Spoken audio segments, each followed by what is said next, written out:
My name's Beth. I am a clinical support paramedic for St John's. Can you find some more lettuces? My journey started 18 years ago when I came to Perth to work at Royal Perth Hospital as a nurse. In 2010 I saw the light and applied to come to St John's and was lucky enough to get in. Been a paramedic for 8 years in total and applied to be a CSP 6 months ago and was lucky enough to get this position.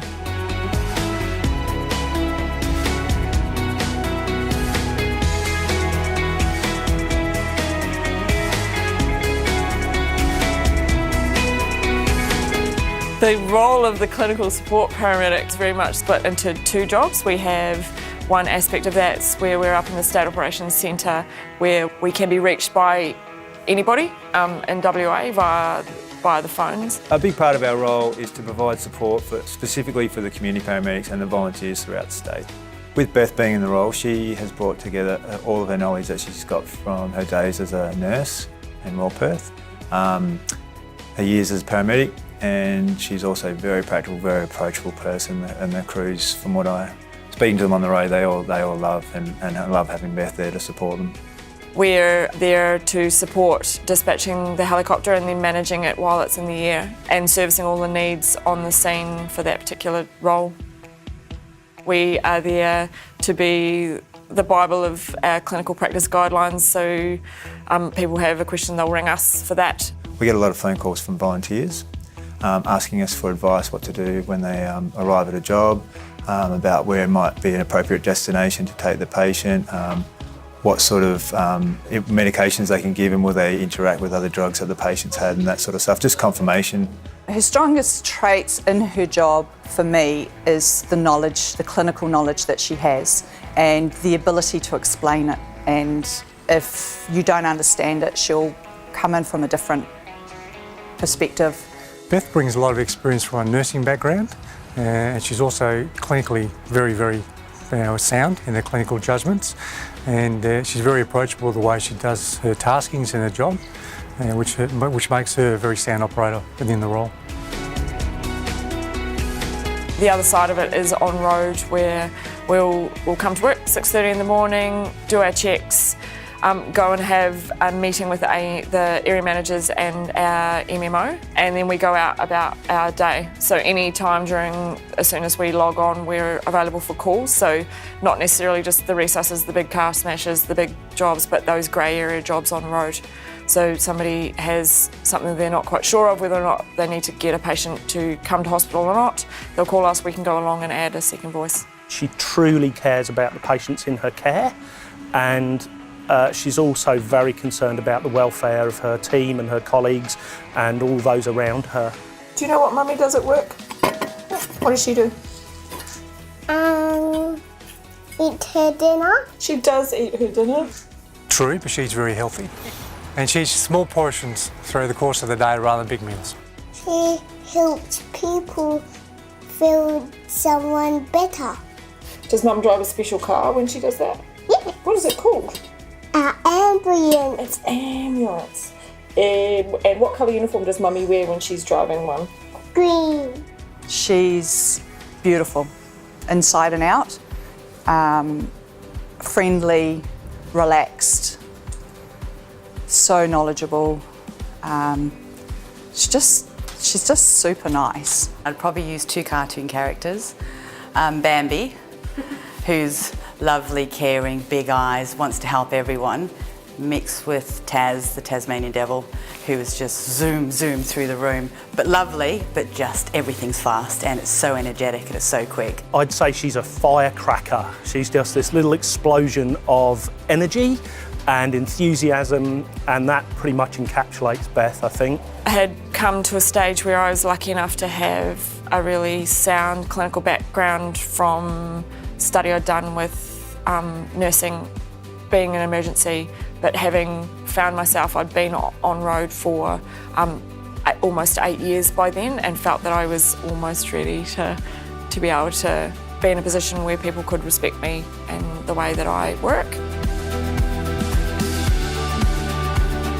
I wanted to, I guess, add to females in the role because there was only 2 at that stage and they've both gone on to other roles.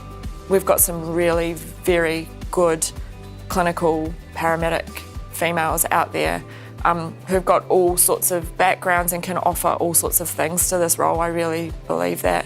Not because I think there should be more of us just for the sake of having more females. I just think there's some solid clinical female practitioners out there. When I first started on road, we had 2 females in those roles.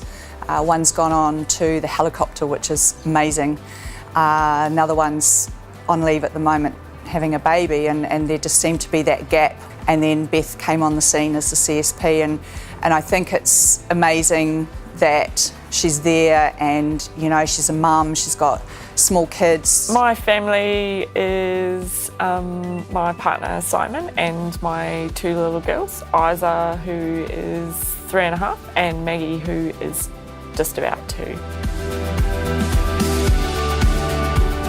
Biggest challenges as a family is timing it all, I think, is getting us all in the one place at the one time. And when that happens, it's really cool. So it's usually things like breakfast. If we get breakfast or dinner or lunch together, then it's a big thing. It's, you know, it's everybody's mundane sort of seeming life, but for us, that's as good as it gets with all of us together.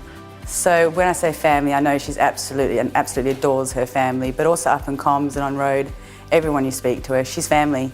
She's part of our family on Blue Shift and we love her, so yeah.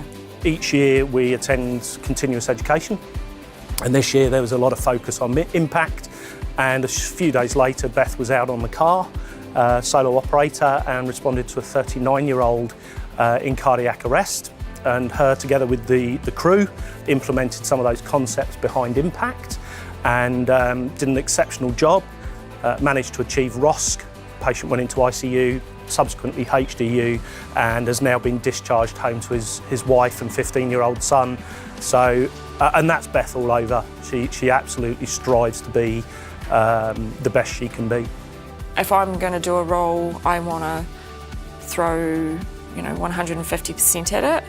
I've got a family at home that I also want to offer the same sort of 150% mum, and how those 2 would work together. I wanted to work full time because I need that for me, and it's been great. I've been able to do both of those things. When it comes to speaking to her and when she's really, really busy, she'll always have time for you, no matter what she's doing and how busy she is. She'll always make time. You're never imposing on her time. Dedicated, and like I say, it's like she wants to enhance the role, make everything better, and there's always a real positive attitude and outlook in everything she does. I feel very privileged to have Beth as a colleague, but not only as a colleague, I now consider her to be a good friend. Beth's been a fantastic mentor to me from the clinical side, but I'm very lucky and fortunate to have Beth as part of my team. The energy that comes off Beth is amazing. She's when you speak to someone and they actually speak back to you, they listen to what you have to say. She's worth her weight in gold and we love her. I love what I do. I am happy to get up and go to work and be a part of whatever this crazy day is going to bring, because it's never going to be the same.